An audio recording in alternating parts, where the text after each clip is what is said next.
we're going to go over spatial pressure and markers.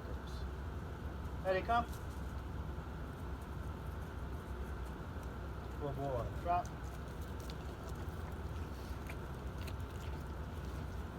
So he wants the ball right now, and he may not even care about the food set. But I have a little bit of food, so I'm gonna let him know, right? So when I'm giving him food or when I'm teaching him markers, one thing that I always make all the dogs do is this, right? And one, it teaches him the marker. It also teaches him eye contact. That food comes from me, not from hands. So if my hands are flailing around, he can't just grab it, right? So I'll stand here and I'll wait. Maybe he'll look. I could put my arms out to the side. Maybe he'll look, right? Or I can, keep the food down here where it's in his view, but I could trick him to look with my other hand. Look, yes. So as soon as he makes eye contact, I'm going to mark that with yes. That means you just did the right thing and you're about to get the food. So again, I don't even have to tell him because he knows this, so he automatically does it. Yes. And once they know it, right? Yes. All you have to do is wait for it. But look, yes. That's how you would trick them. Or look, yes. Good. Because if I was to do this without marking it, Eddie, drop. Good. Sit. Right here. Come over here. No. Sit. If I were to, ask him to look and not mark it, look. The last place he look is my hand. So he's never going to make that association. The other marker is good. You just did the right thing, but there's no reward. Drop. Good. So there's no reward for that, right? But he did drop it, so I appreciate it. Thank you very much. Right? And the other marker is no. You're doing the wrong thing, whatever it is, stop. No. So he hears the marker and he knows, okay, I can't do that. Yes. Now it doesn't have to be food, right? He has a desire for a ball. So the game, he wants the game. So I can use and make these markers, and the reason I do it, same reason. I want to be able to, little kids running with ice cream, or if little kids are playing with a ball, it doesn't mean you can have it until you're given permission to have it. Yes. So once he hears the word yes, he knows he's going to get it, and oftentimes he'll take off running before I even throw it. I don't want him focused on my hands, on the movement of my hands, so it's very important to say yes, then throw, yes, then deliver. You don't want to go, yes, right? Because then the focus starts being on your hand. You're going to get more eye contact from the dog, so they're going to pay a lot more attention to you, and they're going to look for more direction from you. So that's a bonus of it. Eddie, come. You can bring the ball. And then I'm going to show you spatial pressure. Eddie, here. Drop. Good.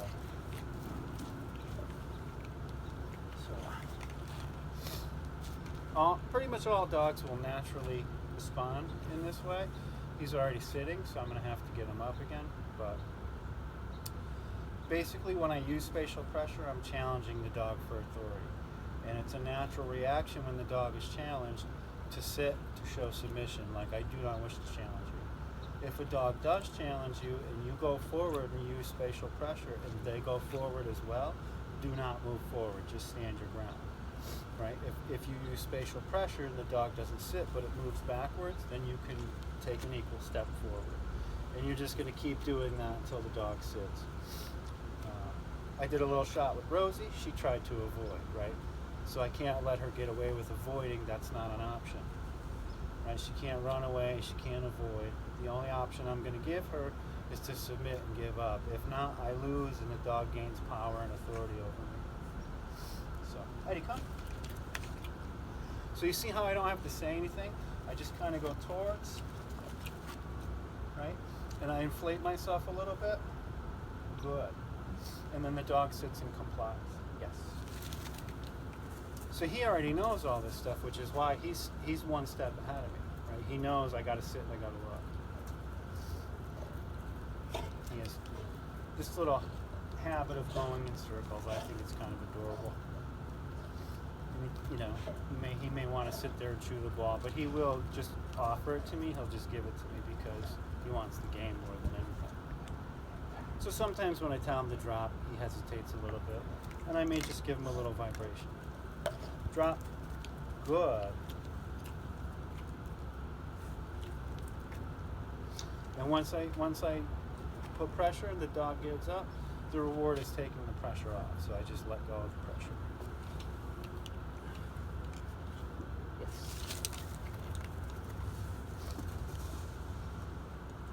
So markers is how they're going to learn everything they're going to learn. So it's a way of them knowing when they're doing the right thing, and you want them to repeat that behavior. Now they know. Oh yes, she knows. She thinks I did the right thing, so I'm going to keep doing that. And no, that's the wrong thing. I'm going to stop doing it. In order for no to have meaning, at first it has to be followed by a correction. So whether it's an e-collar or a leash or whatever you're using, no correction, no correction, no, and then the dog responds because it doesn't want to get corrected. Ready, drop. Good. That's it. So one way I might teach no is I have a little bit of food here, is drop the food. So he didn't go for it, right? No. So if your natural response is going to be, oh, food hit the floor, let me grab that. So I might put a leash on him, and not hold him back, but I'm going to watch for his movement. I'll use the ball because he really likes the ball. No. So right there, I might give him a leash pop after I said the word no. So it's going to be no correction, and then no, and then he avoids the correction. Good boy. Yes, go get it. Get the ball. Or the food, whichever you want.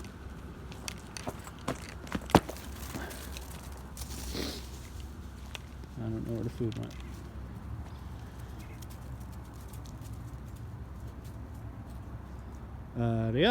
Come. Good boy. Drop.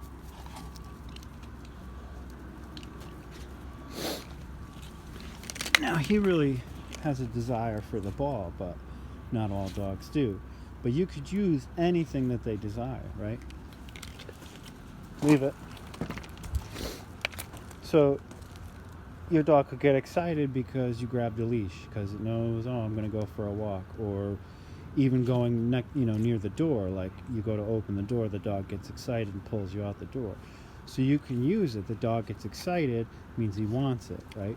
Getting in the car, getting out of the car, all those things can cause a dog to be excited because they want those things. And they don't have opposable thumbs, so they can't do it themselves, and they need you for it, right? So I can use that to get what I want from the dog, right? So he's not going to want to go in, but I can kind of trick him into making him think that he wants to go in, right? Sit. Good. So when I open the door, he can't barge, he can't rush through. No.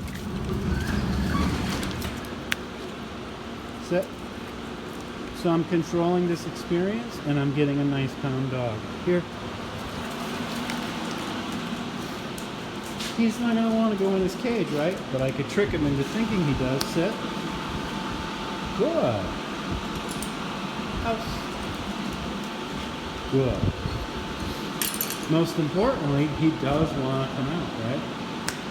Spatial pressure, can we hand out? So when I go to open it, I'm going to use the door to block? No, just because it's open doesn't mean you can go out. Yes. He beat me to it. He beat me to it.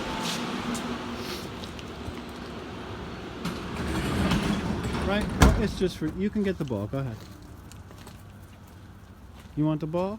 You want it? You want me to throw it? That's it. Good. Now you see how I can use these markers and commands very naturally. Yes.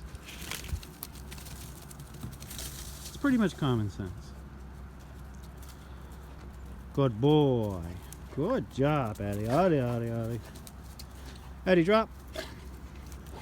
Good. Thank you very much. I appreciate that. Yes.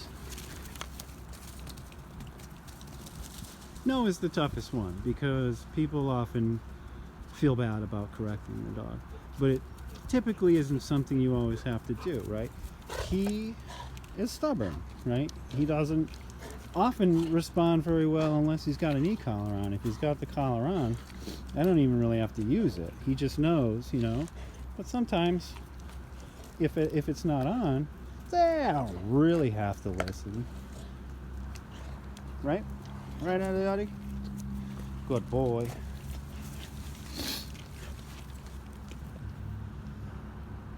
Pressure? Good. So instead of making eye contact with the ball, yes, he's making eye contact with me. Good boy. Come on, Addy. Good boy. Touch. Good boy. Okay, so this dog has a toy. She's not going to want to give it up, right? So I'm not going to forcefully take it away from her, but I am going to approach rather assertive. And I'm going to use spatial pressure. So she's avoiding. She wants to turn this into a game, so I don't want to chase her. I'm just going to kind of stay on her. And I'm going to keep putting pressure on. If she goes this way, I go that way.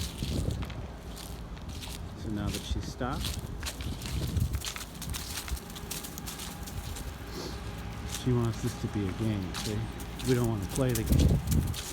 We don't want to start yelling and doing all that stuff.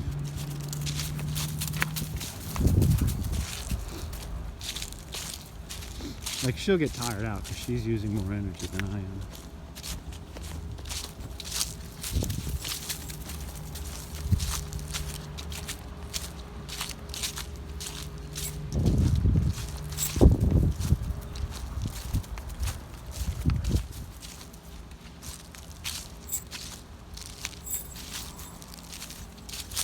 Okay, so she went down, right? But she didn't move away. So she, no, stop.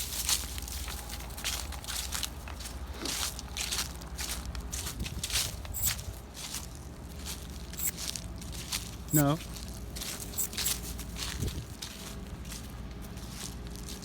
Back. No. No. She moved away, but she's still focused on it. So I'm going to put spatial pressure on her until she acknowledges. So she acknowledged. Right, now you see where the toy is and where she is. When I go to get it, I'm going to use my foot in front of it and lift it up.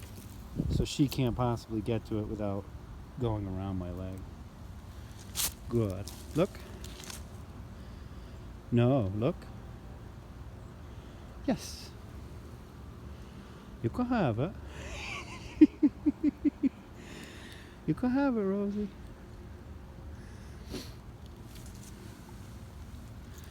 Good girl.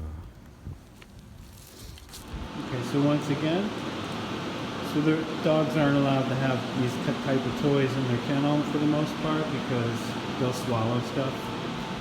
So she has to give it up. Drop. Good. Back. No. Drop. Back.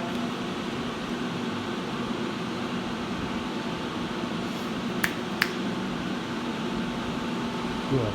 Now you see how she gave it up? She's still looking at it, but she won't try to get it. Good girl. Goes in the basket. House.